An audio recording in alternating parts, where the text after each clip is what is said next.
Dia dos Namorados. É o nosso próximo assunto aqui no programa, né, Isabel Mega? Exatamente. Quem está na ponta da linha para conversar com a gente sobre este assunto é o filósofo e escritor Luiz Felipe Pondé. Muito boa noite para você, Pondé. Já pergunto se, em tempos de pandemia, é preciso ainda mais coragem para amar, hein? Boa noite, Isabel. Boa noite a todos. É um prazer conversar com vocês e com os nossos ouvintes. Olha, eu diria que esse ato de amar e namorar, e inclusive a intimidade que isso implica, é talvez uma das áreas mais atingidas pela pandemia, né? Porque as pessoas na pandemia têm medo de contato. E imagina a pergunta: beijar de língua ou não beijar de língua? Eis a questão. Quer dizer, como é que você pode manter uma intimidade com uma pessoa se você tiver medo que ela seja uma transmissora de coronavírus? Essa questão, apesar de que ela parece um problema irônico, uma colocação irônica sobre o tema, ela vai ao coração do tema. Porque, inclusive, recentemente, aqui na mídia brasileira, uma psicóloga, uma psicanalista, dizia que o estresse da pandemia está drenando, eu vou citar praticamente literalmente a expressão, está drenando a libido e o desejo sexual dos casais. Então, aquela expectativa que haveria uma espécie de geração de coronials, né, como os baby boomers, né, que nasceram depois da guerra, não, é provável que não aconteça isso. É claro que o namoro, a atividade de amar, como você falava, de uma forma mais investida, né? Não na forma Tinder, que você vai experimentando um menu de matches, mas na forma mais investida, já tem sofrido bastante há alguns anos, né? No sentido de muitos jovens investirem menos e terem mais dificuldade para manter uma relação, como dizia o sociólogo Bauman, um pouco mais sólida e um pouco menos líquida.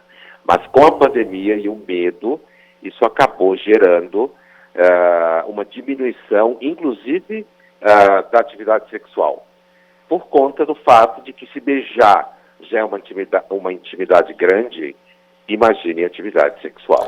Ô Pondé, quem está falando aqui é o Juliano Dipp. A gente conversou recentemente para a nossa série sobre o novo normal e você nos dizia eu fiquei aliviado até, que as relações humanas iam voltar ao normal, quanto antes a gente imaginava, até essa questão do beijo e tal.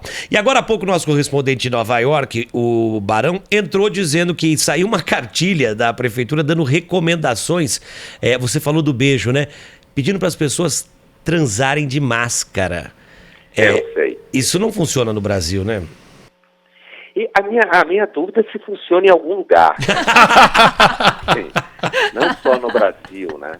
Sim, eu continuo achando que daqui 2 anos, alguma coisa assim, quando tiver vacina ou a imunidade de rebanho estiver mais instalada, as pessoas não vão nem lembrar dessa pandemia, porque a espanhola, que foi até então infinitamente mais violenta do que essa, ninguém lembrava dela até essa acontecer, né?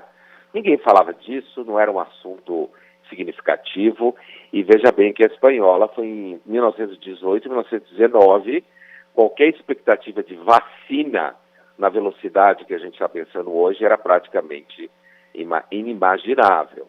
Então eu continuo achando que as relações vão voltar ao normal. Graças a Deus, a espécie tem aí no mínimo 100 mil anos de intimidade física e de desejo por contato, e isso provavelmente não vai acontecer, inclusive porque, como a gente observa quando compara com outros momentos de epidemia na história, e tem material fazendo isso, histórico, não há devastação suficiente em números estatísticos. É claro que toda a vida perdida é um absoluto, tanto para quem a perde quanto para quem amava a pessoa que se foi, e não interessa nenhuma estatística, é óbvio, mas do ponto de vista da avaliação social histórica, é claro que se faz em cima de estatística. Agora, essa questão da máscara no ato sexual, eu tenho a impressão, assim, inclusive quando eu li, eu falei, não, isso é fake news, não é possível.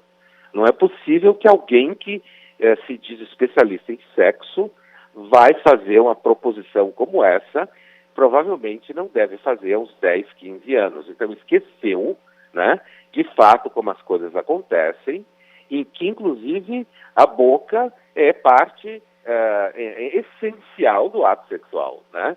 Então, uma cartilha que diz, olha, transe, mas quem sabe fecha o nariz, tapa o nariz, passa uma máscara na boca e no nariz, né? Olha para o outro lado, né? E transe assim como se você estivesse satisfazendo uma pura necessidade fisiológica. Eu acho, na verdade, infelizmente, que esse tipo de situação nos leva muito mais ao que vocês estavam falando antes, que eu estava acompanhando aqui sobre a violência contra a mulher, do que, de fato, qualquer vida sexual. Eu acho que isso é uma afetação de gente que quer fazer cartilha para dizer que está trabalhando. Pondé, uma das publicações que foram muito vistas no dia de hoje em redes sociais foi de casais que se formaram a partir de aplicativos de encontros, né? Inclusive, alguns casais postaram a primeira conversa no aplicativo e aí a situação atual, muitos casais, inclusive, com filhos. Já se tinha uma procura muito grande pelo meio virtual e na pandemia o virtual virou o nosso normal. Como será para encontrar um parceiro depois desses tempos de pandemia? A gente está cada vez mais distante desse contato ali, face a face, cada vez mais no mundo virtual? Assim, a crises pandêmicas como essa, ela, e mesmo que não seja pandêmica, mas uma epidemia muito forte, uma crise de epidemia muito forte ao longo da história, assim como grandes guerras, né? Elas têm uma vocação de acelerar processos, né? A gente sabe disso, inclusive técnicos, médicos, de gestão, instauram processos de violência social com objetivo sanitário. As políticas sanitárias ao longo da história sempre são violentas, né? Dessa vez até agora foi um pouco menos. Então, na Idade Média se emparedava gente viva, porque tinha alguém na família com peste. Então, as políticas sanitárias, elas sempre forçam a liberdade, às vezes muito além da liberdade. Então, esses processos que são acelerados, eu acho, como eu dizia há pouco, as dificuldades de relacionamento já são, digamos, um achado na literatura especializada. Só para citar o mesmo nome que eu citei há pouco, que era o sociólogo Bauman, ele já escreveu em 2003, antes das redes sociais pegarem, ele já falava das dificuldades do investimento amoroso nos casais. E não só ele, eu estou citando ele porque já havia citado e porque é um nome bastante traduzido no Brasil, né? O Zygmunt Bauman, muito usado em universidades em larga escala.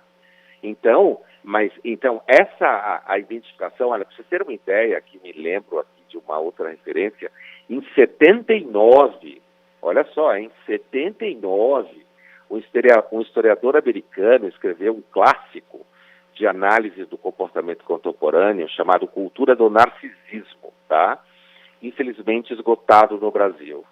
A cultura do narcisismo, que continua vendendo muito nos Estados Unidos, inclusive aqui, mas só em inglês, ele já fala em 79 da dificuldade dos adultos de então, que estavam com 20, 25 anos, 30 anos, conseguirem manter uma atitude mais madura, mais responsável.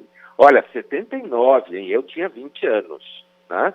Então, já tem há algum tempo um processo aí, que existem várias análises da razão, das causas que isso acontece, mas nos últimos anos está muito mais claro, em que há um distanciamento, um medo, uma insegurança, uma dificuldade de estabelecer vínculos. Em 2017, uma psicóloga americana, traduzida no Brasil também, ela mostra, o nome dela é Twente, ela mostra, em 2017, tá?